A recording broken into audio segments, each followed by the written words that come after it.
Hey, this is Jonas, I'm an indie game developer and I'm here with... I'm Gurpreet and I'm the lead tech writer at GameMaker. And in this video we're gonna check out your indie games to hopefully give you some valuable feedback. You sent us about 200 games, obviously that's way too much for us to play. So we picked 12 and we didn't necessarily pick the best games, we just picked 12 games that we thought would be interesting to show. All of the games you see in this video have been created with GameMaker, so if you wanna get started making your own games, check out the link in the description. GameMaker is a great place to start, and with that out of the way, let's dive right in.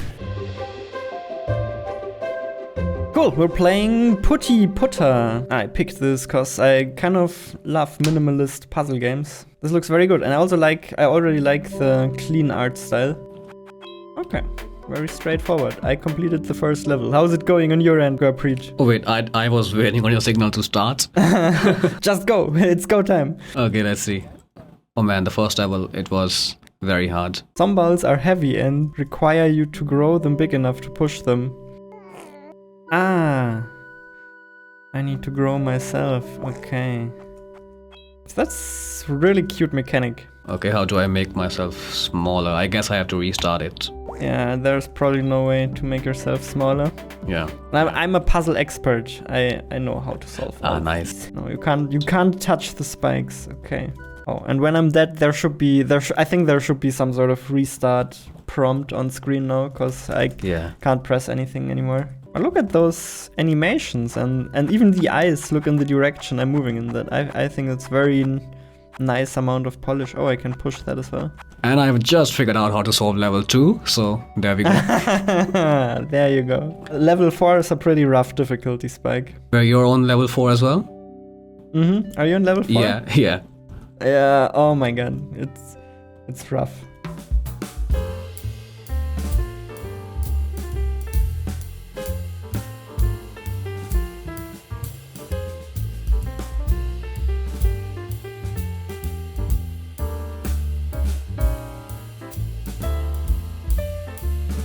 Wait, I didn't realize I could move the box in the top right.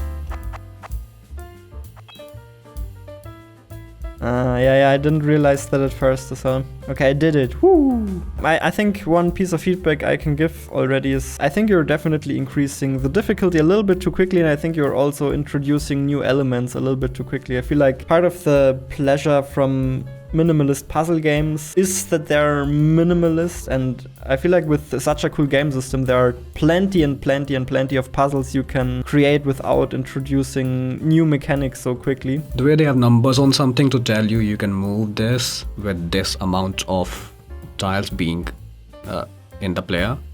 If there is something like that you can use to indicate that you can move something, then it would have been easier for us to figure out that we could move that box in level 4. If there was something that only appears on things that can be moved. True, so maybe if there was a number on it as well, could just be a 1 or a 0. Yeah. A 1 would be perfect. It would be consistent with everything, and you could move it with just 1. Yeah, that's a good point. I also like the sound design, the little fart sound it makes when it grows bigger.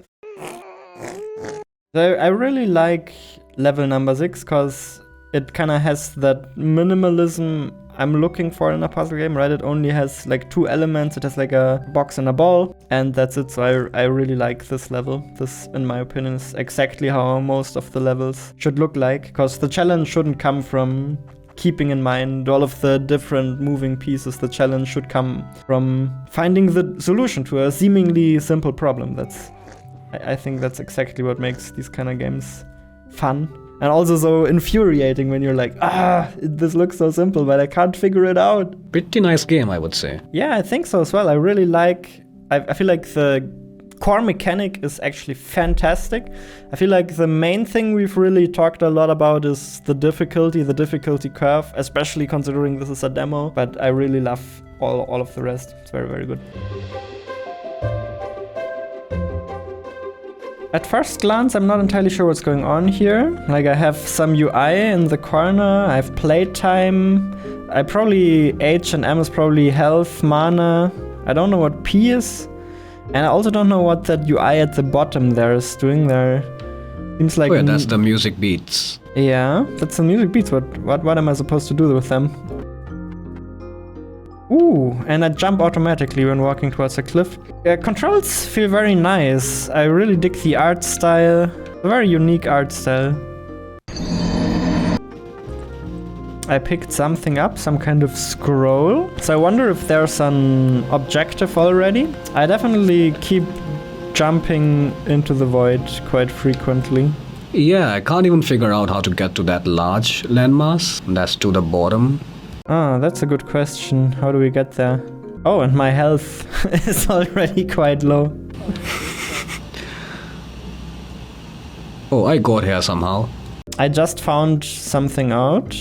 On the controller, I can hold the left shoulder button to open up a menu that I can use to play music. So to me, it seems like there's some sort of magic system that is inspired by playing music. Every time I collect a scroll, do I unlock a new note or...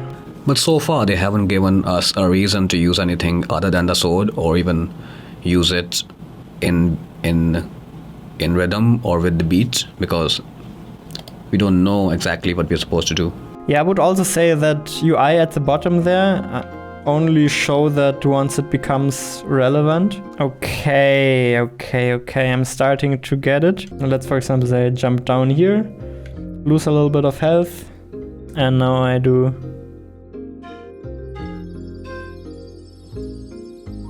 I got some health back. Okay, that is very cool. I like it. I would also really like some juicier feedback when I do land one of those spell combos. And also I would ask the question, why is there even a combat system that includes the sword? Why is not the entire combat just based on playing notes? I feel like that would be way more interesting. Also, one little piece of feedback for the gamepad controls. I would by default increase the dead zone of the controller by quite a lot, because I very often accidentally play notes that I don't want to play. So on the gamepad, I would say the notes should only play when the stick is like moved very far out, and not as soon as I start moving it a little bit. Alrighty, very cool. Thanks for the submission. Great stuff. Play! I am excited for this one. Is it because we've got no idea what to expect? Yep. I'm just gonna say the logo looks messy as hell. So much text on there. I would say there's still kind of a charm to it. Yeah, for sure. I like this happy guy already. Already gives me the Undertale vibes. You're Jonas! And you look like... I don't look like any of these, but let's just go with this. This game already makes me happy. It's good vibes, very good vibes. And your birthday is? Birthday? Okay, they're collecting a lot of data. They're collecting... I'm not gonna give you my real birthday. Forget it. I'm gonna give my real one, but you better have a good gift for me there next year. Wow, Jonas! Now... I'm just gonna ask you a few more questions about your personality. Where would you prefer to take a vacation? Second floor bathtub? Do you often pull pranks on your friends? Where's the option that says, what are friends? Ah, here, I have no friends. There you go. Oh, so you're getting different questions and I'm getting different ones. Oh, interesting. That's pretty cool. But what questions do you get then? Yeah, currently I'm on, you're walking in the city and see a hot dog on the street. Do you eat it? I'm gonna say double it and give it to the next person. You know what question I got? I got, are you beef? Okay, I'm through all the questions now. Yeah, same. I'm getting the next info dump. I'm getting some sort of token. I would say all this text is covering all the screen and I'm on a 27-inch screen. So it's like really big for me. So maybe it should be dependent on the resolution. I would agree the text is very big. It could be a little bit smaller. That would probably even make it easier to read. But what I do very much like is that there's never a lot on the screen at once. Like, it's very minimalist, it's very simple, and I do like that a lot. Yeah, that was a very nice intro. I enjoyed that a lot. It instantly put me in a good mood. I'm hyped, right. I'm excited. It being how long as it was, didn't feel very long. It was fun. You can tell this is just a happy, good mood game. Yeah.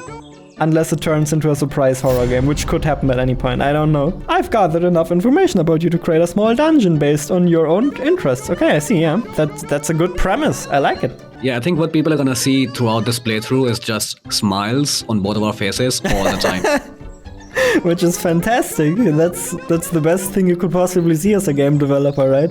I mean, so far it's a very text-heavy game, but I don't really mind because it's always just one sentence or two. It's never too much at once. Okay, I can control my player now. Why is this clown following me? Like I'm scared now. You said this was gonna turn into a horror game, and it's already a horror game. Like just look at this guy's face. I was looking so happy and friendly before. Suddenly he's all angry and stuff. I think this world is already a little too packed, right? I'm already encountering the next group of friends here. I think it would have been cool to have a little bit of a travel distance there just for pacing purposes.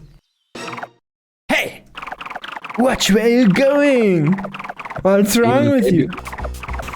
Oh yeah, that's fight music. Whatever, I don't have time for this. I don't like your attitude. Not one bit. Get ready to get served, punk. Okay, so it's very Undertale-like dodging.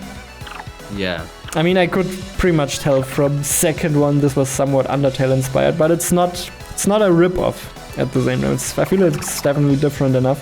You're going to have to slam the space key to smack this stupid squirrel in the head. The higher the bar is filled up near the top, the more damage you do. Now go on, hit the sucker in the head.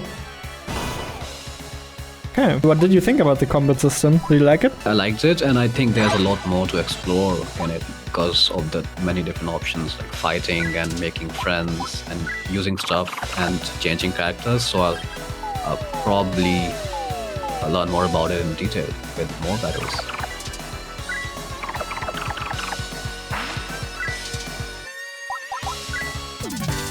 Ah, the friend meter was already full. Okay, I wasn't sure if that... Woo! I befriended the squirrel. Woo! So the one thing I really don't like so far is that the travel times between everything are kind of too short. In my opinion, it hurts the pacing of the game a little bit, because I also would just like to wander and explore a little bit every now and then. Yeah. But other than that, I find it very fun, and I think we've seen mostly what this game is about, and it does seem a little bit like a hidden gem for sure. I do like it a lot. I would say so. Can recommend.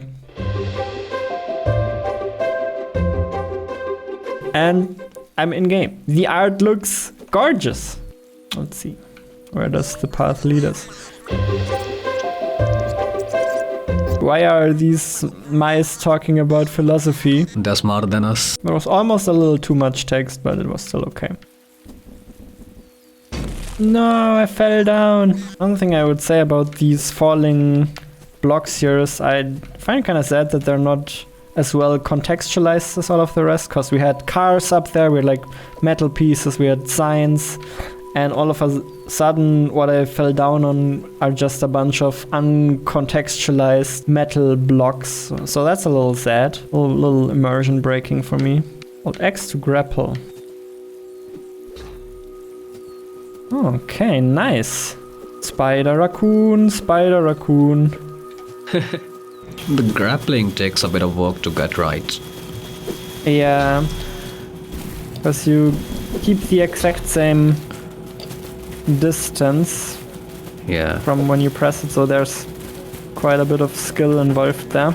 You have to click the grapple button when you're just at the right distance. Honestly, the wall jump feels a little unintuitive to me as well, but I'm sure I'll get used to it. I enjoyed the platforming, but this is too much text now. I'm gonna skip through that. I wanna keep playing. Give me platforming, and a little bit of backstory is fine. Basically need to know my motivation, why I'm doing what I'm doing, and then a little bit of banter every now and then, but not too much. After the tutorial, somehow the decoration is missing from this level. Like, the tutorial was very well decorated and nicely themed, and here it's a little more bare bones so far. Yeah, feels emptier. But that's fine, probably still in development. Yeah, I just finished level 2, and as you said, the first level felt really lively with all these characters, and even though there was too much dialogue, it all added to the liveliness. And the second one was just barren. Ah, damn it. I died. And for these longer levels, you always restart basically at the beginning of the screen. I see how it is.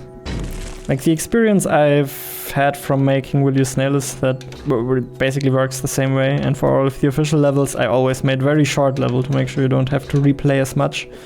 I think in general that's definitely the way to go. As these days, people are impatient and don't want to replay that much. Like, for example, this is an entirely new section and there's really no reason why there shouldn't be a checkpoint before that. So you could say it's your raccoon mandation. But yeah, there's really not too much to say. It's just very well executed platforming and we like it. Woo! We're playing Super Sushi Roll and we picked this one because the controls looked extremely unique. Let's see if it lives up to the hype. Ooh, I already like the menu a lot. Honestly, the menu looks a lot more polished than the screenshots I've seen so far. And see, in-game, for some reason, the visuals, honestly, they don't look too great. Almost feels like the visual design for the menu and for the game were done by a different person, to be honest. Yeah, especially the resolutions kind of being different of the circles. I'm in game and I love it already. How the camera zooms out when you jump up. Okay, I think I have to explain something about the controls here. So first of all, you can control the ball yourself with the left stick on the gamepad, but with the right stick on the gamepad, you can also control these platforms here. So that is quite unique as a control scheme, where you can basically control the level and the sushi roll at the same time. That's very interesting. Why can I not move these elevators as well with what level are you on? I think I'm in the second level, and if you go down to the left there's an elevator, and I'm just wondering, why does the elevator not have the same control scheme as the chopsticks? Right, they easily could. That would have been very interesting, I feel like, and also very consistent. And now I just have this elevator section here where this cool mechanic doesn't really come into play anymore. It's a little sad. It becomes like a regular platformer. Yeah. So, yeah. I like the chopsticks. I want to control stuff in the level, and luckily, okay, I can see that these chopsticks are placed all over the place. I want more of that.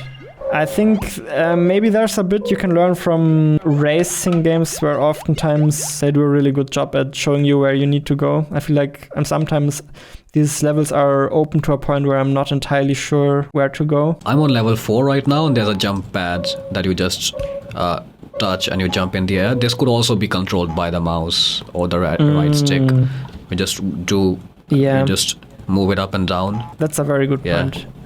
I feel like the more we control the level, like that's a really fun part of the game. I want even more control of the level. About the design of the UI, I feel like the UI design actually looks fine. I just think it doesn't go super well with how the game looks at the moment. All in all, I just feel like a lot of things still feel a little disconnected in terms of art style. Like the font is not a pixelated font, but then we have pixel art graphics, and then all of the pixel sizes are a little bit different. First and foremost, more consistency in the art style is really the main thing that would really help this. But gameplay is fun, very fun. I like it.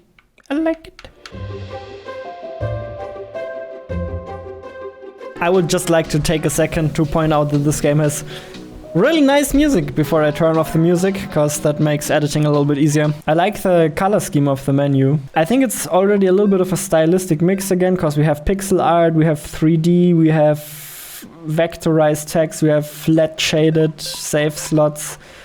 So I think maybe try to bring that together a little bit. We're making great time, Gizmo. What is it, boy? It appears we have company. Dodge! No, we got separated. Gizmo! It's the most classical, most overused motivation for any character ever, but it works, and I do like it. Also, it's kind of surprising that we don't, after the crash, we don't play the human survivor, we play the Corgi survivor. So that's a very funny and cool twist. I like it. Also, the color scheme here is pretty, because it looks kind of retro, and it looks happy and bright, and I like it. Are you already on the beach as well? Yeah, I'm trying to catch this crab, but I can't kill it. Which is... Come here, little crabby. Come come here. So in this game, if you are the dog, can you pet yourself? That would make it game of the decade. It would. I haven't found the button for that. Yes, there's a bark button. Hell yeah, that's the first... I swear that's the first thing the game should tell you. That should have press A to bark on screen until you bark. Yeah. Because that already makes me feel so much more like a dog. Interesting. I mean, honestly, 3D is obviously not where GameMaker shines the most, but I kind of like the look and the aesthetic of this very much so far. Sector 1. What kind of facility did we land in here? What's your guess? Something scary and experiment. Something run by the government, I think. And suddenly we get a top-down perspective. That's very interesting. Okay, step on the active sync pad to finish the level. Complete the level in less moves to earn more bones. Oh, and suddenly we don't really have any good sound design anymore. That's a shame. Why are there no sounds for moving? But the end animation is rewarding. I like that. The mixture between top-down and first-person 3D is very cool as well. And even consistency with the outlines is a bit rough because the outlines on the dog are brown, but on the computer thingy it's black, and then there are black outlines or dark brown outlines on the crates, but no outlines on the plants. So could use a bit more consistency there. How do I restart? An easier restart button would be nice, I think. It's a Corgi cloning facility. Told you there was a conspiracy there. I like how the hub area is done. I feel like it really adds to the fantasy and to the pacing. And there are tons and tons of levels here, and we just gotta collect enough bones. I feel like it would be cool if every floor, every sector kind of had its own color. Because that's usually the case in buildings. Also, changing the color is an easy thing you do, and it adds some variety. I gotta give credit here, because the puzzles, all of the puzzles I've seen so far are very simple, very minimalist, but that doesn't mean they're easy, right? They're just very small, simple, minimalist. I really like the puzzle design so far. Sorry, yeah, well and the done. progression and the difficulty scaling, I feel, is also done better than some other games that we played. In that the other ones, I think, got hard really quickly. But I think this is doing that. Really I think well. I think so as well. The difficulty scaling is really nice, especially because you can also kind of pick your own difficulty by deciding, do I go for 3 bones? Am I satisfied with 2? I think I've become the Corgi because whenever I turn left or right, my head physically turns left or right. I'm embodying the Corgi. I think that's what the conspiracy is. I think this game is gonna make us all into Corgis. By the end of the video, we're not humans anymore. Ooh. Hold on. Did I crack the code? Yeah. No, that's obviously only 1 bone. Awesome, good one. Really looking forward to see where this project goes. Itinerary! Or not, because it's crossed out. Why are there 3 different start buttons? Start, level select, and play tutorial. Maybe I'll press play tutorial first. So first thing I would say is that this is a lot of text at once. I would kind of prefer to have this broken into smaller little text pieces. I think even if you have a lot of text, then just break it into smaller pieces and let me click next, because then I don't get this wall of text effect where I have to read everything at once. And the same for this screen here as well, I would say. So this is some sort of programming game, it seems like. So when does this overlay disappear? I think you have to press click here to discard. That's in the center. Oh my. See, that's the problem when you have so much on screen. And that button looks exactly the same as a text that can't be interacted with. So there should be some visual difference there. The reason we picked this game is because the art looks absolutely fabulous. It's gorgeous. It's very, very pretty, and it's very unique. Harvest this world to gain 1 brick and free the way. Here's the relic. Harvest it and reach the chest. So that's the goal. And then, is this the chest I have to reach? I assume it is, because otherwise why would it be highlighted? And here we can see the directions. Okay, so basically walk east and then harvest east. I love the way it shows a preview when you're highlighting over a specific task. It just makes everything so easy to understand and immediately intuitive. I wish I could drag things around here. That would be very useful if I could grab that and move it somewhere else. I'll just hit play and see what happens. Okay.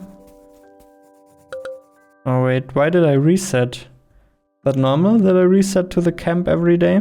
And also, how do I show the inventory? Oh, it says at the top it's day 4, so I wonder how that plays into the gameplay. And if we have to take care of what we do on what day or how many days we take to get somewhere. Very good point. I probably have to finish the entire level in one go. So I kind of have to come up with the perfect plan, and the fewer days it takes me, the better or something. So what I was wondering is if this to-do list here is really the most pleasant way to interact with the system, or if it would perhaps be more fun to do the interaction directly on the map here, for example, instead of putting walk east on the to-do list here. I think I would much prefer to, for example, drag the character east here and maybe just draw the path I want him to go, and then could automatically write this to-do list basically. Do you think it would be better for a task to have a multiplier next to it which says how many times you want to do it instead of having a duplicate in the list? I think you're right, yeah. I think I would prefer that. And you can also speed it up, which is nice. Ah, that's convenient. And now we already go all the way. Oh no, we need one harvest here. Like, considering this is the tutorial, solving this takes surprising amount of time. Maybe it would be good for the tutorial to have an even smaller level. So do I keep this relic as well? No, when you reset, you'll drop the relic. Ah, the game is very pretty, but it's surprisingly mentally exhausting. Okay. Nice. Did we make it to the tutorial? That took a while. I like this small cinematic. Yeah, look at that. That was really pretty. If I were in control of this game, then I think what I would do is more easily plan the path of the character by directly clicking stuff on the map. So, for example, if I want to make a plan for the character going to the right, then I can just draw the path directly on the map. And if I want the character to mine something, then I can just click on the object and be like, okay, now mine this. All right, thanks for sending the game. Very good. This is one of the games we picked because it looks so polished. Dungeons of Clay. It's coming to Steam. Let's see who of us gets further. The competition begins. Okay, so we are moving around, jumping. Feels nice, smooth and responsive.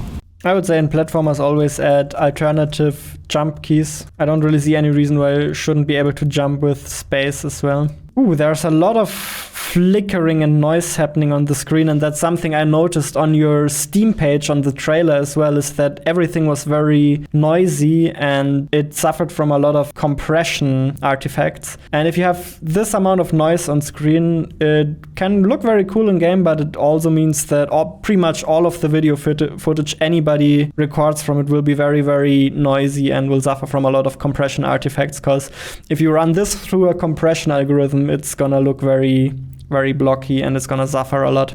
And you can actually turn that off in the settings. I think it's lighting or post effects. It looks nice in game, just don't think it works well on video. I like the parallax in the foreground here, that there's something in the foreground that looks nice. When you look around with your mouse cursor here, there's a point at the top where the camera snaps from one side to the other. I think I would prefer this to be a smoother transition. See, if I move the mouse basically over my player, then it snaps to the other side. And I don't think there's coyote time or anything like that, which is something you absolutely want to have in a Steam release like this, right? When I walk off this cliff and press jump a little bit too late, character doesn't jump anymore. And also when I press jump slightly before hitting the ground, character doesn't jump either unless I'm still holding the jump button. Just implement all of those coyote timer stuff there. That's typical for platformers. It'll make your game feel a lot better. What exactly is the format here? Is this like an arena style game, or is it an actual level I have to find my way through? Oh, dungeon cleared. It's the same level, but you have waves. You fight waves of enemies. But wait, I just unlocked a door, so maybe I can go somewhere else. So it seems like it's the kind of game where you have generated rooms, and you go through all those rooms one by one. Yeah, a little bit like Spelunky or something, maybe. One thing I want to positively point out as well is the UI. All of the UI and all of the text, all of that felt very nice and coherent so far. So that is a big plus. By the way, I'm not recording my gameplay anymore because all of this visual quality is filling up my laptop pretty quickly.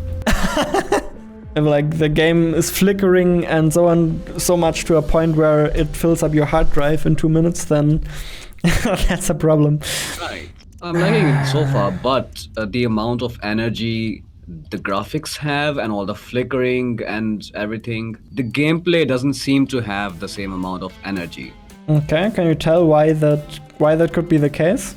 I'm sort of thinking about Doom Eternal and the way that game engages you. It is what I'd say would be a good model to look after. But enemies are sort of all over the place and they don't come close to you to find you if you're just wandering around. So you have to do a lot of the work in finding engagement instead of the game engaging you. I see what you mean. So you feel like in games like Doom, the enemies come to you and here you have to come to the enemies kind of thing? Yep. Also, one thing I would say about the procedural generation is that even though it's procedurally generated, all of the levels feel a little bit samey because the procedural level generator seems to just place a bunch of random platforms all over the place. And I feel like that doesn't really create enough variety or doesn't really create enough interesting features to really be engaging. So I feel like at this point you would almost be better off building a couple of custom levels that are really different and interesting and then just picking a random one of those arenas. I feel like honestly that would work better than the current procedural generator you have right now. Okay, should we move on to the next game? I feel like I've seen most of what this game is about, but I think it's very promising. I like the art. Yeah, Okay. I would want it to be more engaging, but even though as it is right now, I'm enjoying it. Okay, we're playing Piscirazzi. I can already see the GameMaker water shader here. That is, I think, one of the effects. Okay, but it looks very nice here. I like it. So let's click start. And this looked interesting in terms of gameplay because it's a game about taking photos from fish. And I'm already loving being the swimmer. The controls are nice. The way it turns feels pretty natural. You can aim with the mouse, but at the same time, when you're diving, the diver is also looking in the direction he's going in. You can basically only use the mouse to look around while standing still. Okay, let's take a picture, and I got a nice picture. I really like how it generates a whole 3D space. Like generating a whole different kind of projection just from the same level, same data, just for that picture. That's pretty clever. I like it as well. I get a score? I think you get some score, but I wish I would. Oh, what happened now? Now I get some sort of image analysis that tells me how much score I get, or what is this? And then an unknown fish that is fully blocked. Okay, so I don't get any points for blocked fish. And apparently I don't get any points for fish that are closer to the camera, which is a little weird. That would have been a very low-hanging fruit. If a fish is very close to the camera, that should maybe give some bonus points. Choose an upgrade. I'm getting an upgrade here. Yeah, I'm gonna go for the wider FOV. It's a little hard to read when you hover over it. Yeah, wild field of view seems the way to go. I wonder how it decides which photo is good and which isn't. How do we get the most amount of points? Yeah, when you hover over an image, you can see what you got points for, but I feel like the point analysis could be... Like, basically, what I would really like is just to see a big number pop up. Whenever I shoot a photo, I just want a big number to pop up, which tells me exactly how many points I got. And down here, I'm not even sure, did I get 14 points for photo number 3, right? 1, 2, 3... Yeah, that adds up to 14, I think. I suppose it's about getting more fishes in the same picture. Then I seem to be getting a lot of points. Yep. Unfortunately, I really like the gameplay, but unfortunately it's tricky to understand. Like, considering this is such a simple game, now for some reason I see all of my photos. Like, do I only have a limited amount of photos in total? Ah, maybe that's how it works. Maybe you have 3 attempts to reach the score goal, and all that counts is your best photo. And then after those 3 photos, you see your best photo, and if you reach the score goal, then you get to choose an upgrade. I think that's how it works. The game just doesn't explain it very well. I like it, because you kind of have to search for a good shot here. Okay, there was 14 points, so that didn't give me any new points because my best photo was already 28 points. And now click to photo review, and I can click wherever I want, or how does this work? Okay, I feel like it should just maybe after 3 photos open up the photo review, and it should do all of that, of course, with animations that explain what's going on.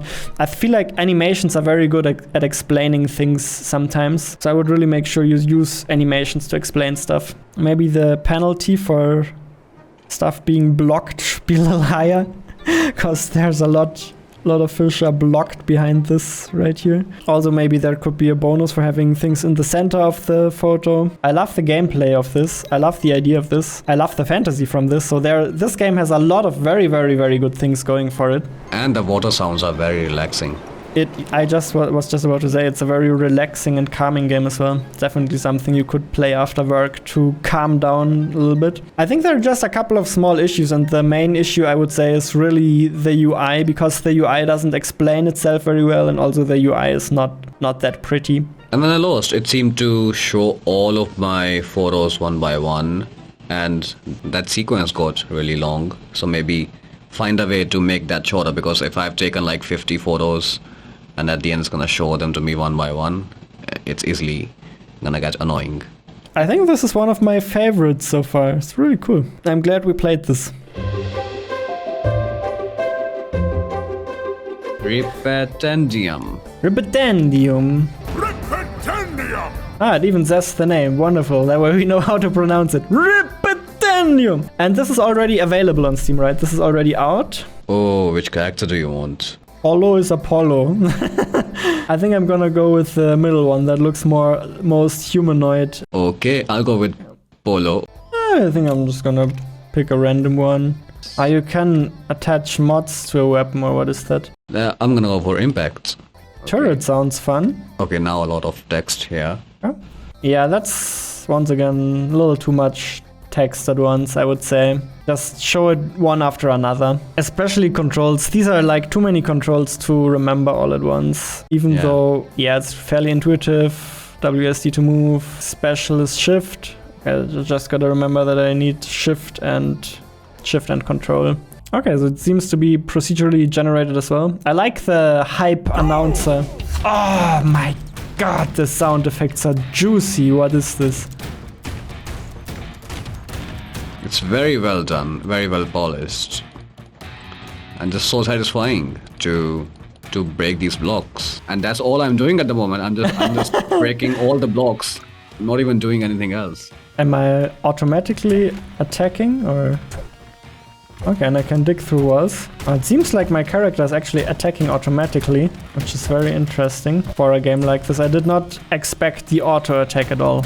Interesting. Auto attack, I think that's what your character has, but mine is all manual. That could be... Yeah, maybe that's the thing.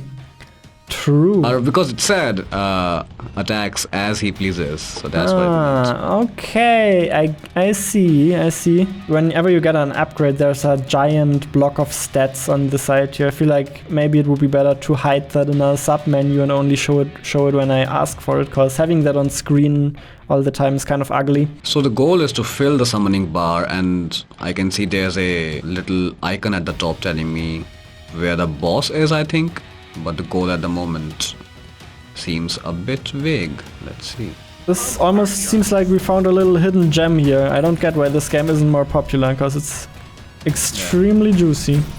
Can't really think of anything wrong with this yet. I'm really just enjoying the experience so far. Exactly, same here.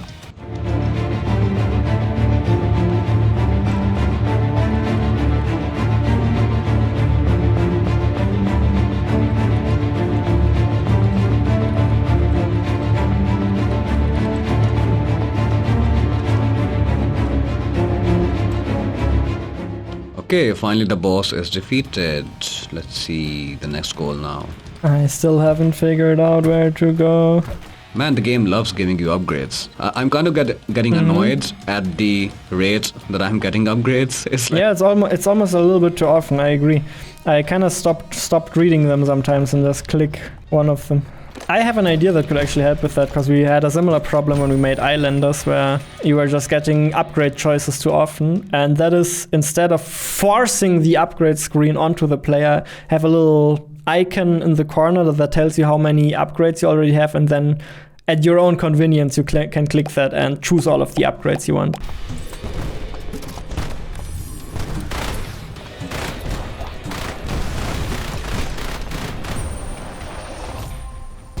Goal is escape, so I defeated the boss and now I just have to find the exit goal. Maybe the goal should be highlighted a bit more when it updates to make sure I can see that something happened. Here's one comment that says, I wasn't totally sure what the game was trying to be. I can understand that point a little bit, I would say. But also maybe that's what makes the game interesting. It's kind of a digging game mixed with roguelike exploration. In terms of gameplay and graphics and especially sound design, it's all so well made. So I really hope more people see and find this game. Very cool. Okay, got a little bit of a story. No matter how much I tried, oh, that disappeared too quickly. I'm not a warrior after all. That night changed everything. I would receive a magic sword. With that, I became the greatest. That disappeared too quickly. You see, I tried to read that in normal speed, it didn't work. And with that sword, I could control the flow of time. and here we are. Okay. Jump with left. So this is, why can I not jump here? Is that too far away? So there seems to be some kind of range maybe. So in that case, maybe it would be good to have a very slight subtle indicator for that range, so I know why I can't jump over here, because I'm wondering, why can I not jump over here? And also all of the other spots I can jump to, I feel like they look a little too busy actually. I think I would prefer if they were either more subtle or completely invisible, because I can also more or less see where I can jump by hovering. As for the range, I think it's just that where you have the arrows, that's only where you can go. So I think that is the range then. But what I'm saying is, instead of having all of these arrows, I think I would prefer to have like a circle around me or something, because the arrows add a lot of clutter and a lot of visual noise to the screen. Oh, we got music and enemies. Okay, it has a pretty good flow to it already. Moving around, killing enemies, and using both the mouse buttons to do that. It feels pretty smooth. So what's interesting is when I'm controlling with gamepad, I can see my range much clearer, because the dotted line is not infinitely long. Wait, did I lose any health there? And if so, why? Maybe there should be more of a visual feedback when I reach at a door, because when I do get there for like a second, I don't even know what's happened, and then the level changes. So maybe more of a visual feedback there to tell you, okay, you finished the level, you won. It feels a little bit like Super Hot, right? Time only moves when you do. Oh wait, you can throw something. So you can only kill enemies by throwing the knife. You can also kill them if you just move to their tile, but then you also lose health. I don't entirely understand how the throw works yet. I'm pressing B, but nothing. I have to collect my knife again. Okay, so this is floor 5 now, and I gotta say, at this point, I would maybe like to see a new enemy type or something, and maybe, is that up there? Is that a new enemy type, or what is that? Because if it's a new enemy type, it looks a little bit samey. Oops, yeah, that was my fault, so that felt deserved. Yeah, I'm again in floor 116. So I wonder if there are still any plans for meta progression or permanent upgrades or something like that. Because by now I'm starting to feel like I'm doing the same thing over and over, and what I'm doing is fun. But I'm starting to wonder where this is going. Actually, now that I'm starting to understand the system of the game, it feels very, very fair. So I really like that. It's becoming more and more strategical. I feel like an interesting thing to add would be some sort of time pressure or reward for beating levels quickly. One thing I noticed is that if I kill an enemy that has an exclamation mark on top of it, meaning it's about to fire, but I kill the enemy before they can make their move, they still fire even after dying. So that's... Really? That was pretty odd to see. It has a nice learning curve. I definitely feel like I'm getting a lot better, but also I've lost quite a lot of health. So you have to stay on your toes pretty much all of the time and make sure you don't mess up. Don't miss any of the exclamation marks and stuff. That's a little bit what I mean, right? All of these arrows are pulling so much attention. I feel like the things that would actually deserve to pull my attention would pull my attention. So instead of all of these arrows constantly rotating, I would much prefer this exclamation mark to be flashing. So my attention is pulled towards that instead of all of these arrows. All right, I would say we move on to the next game because I think we've seen a lot and I think it's very good. This is not out on Steam, but it's coming to Steam and I can definitely recommend it. Heretics Fork. I already love the little clippy character. Welcome to Heretics Fork, a computer system created on Earth to aid the punishment of sinners with an aim to create a more streamlined and efficient underworld. Okay, choose an employee. They have different prices, but I only have $100, so I probably can't hire. Wait, do you have a different version of the game? Because I only see one employee that can be selected, and I have 50 credits. I have 100 credits, and I can choose 3 different employees. It's fine. I'm sure the versions aren't too different. Alright, I think I'm gonna go with the middle one. Danny Fox lacks motivation but gets work done. Okay, I'm in game then. Yes, I'm in game as well, and you can see it's a card game, and that's exactly why we picked this game. Okay, this I very much like, right? If you're hovering over stuff and it gives you tooltip, this is very good, because that way you don't need 1,000 arrows pointing you at everything. The player will just figure things out themselves. They can just hover over things and it tells them what that thing does. Let's see. So what I'm wondering is, what did I pay this with? Oh, increase tower range by 5. So can I drag this on a tower? Use these slots for card storage or place same quality cards inside to upgrade them. Where can I see? I wonder where can I see my mana? Ah, okay, and it is actually turn-based. But why then was there an enemy coming in real time? That's weird. I feel like that could be a little bit bigger, because that seems like an important thing. Okay. So when you end the turn, it seems like time speeds up. So it's somewhat semi-time based, it seems. And I can even speed this up more. Ah, wait, I think now I understand what's happening. In the sheet, it says, please use the demo branch on Steam. Heretics Fork. I see, now we got the demo. Okay, I'm sorry for showing the full game. Oopsie. Okay, I see, now I have the lava as well. But other than that, everything seems to be pretty much the same, so it should be all good. It seems you can't decide the position where a tower is created. The game decides that for you, but still you can drag the card, so that makes me think that I can drag the card somewhere and put the tower there. But that's not how it works. Same, that's how I thought it worked as well. Wait, where do you see how much damage you have taken? I don't know. I'm wondering how we even lose. What are we defending? Yeah, it's a defense game. We're clearly defending whatever's in the center there. Anything defense game related, I'm always on board. So this is cool. Yeah.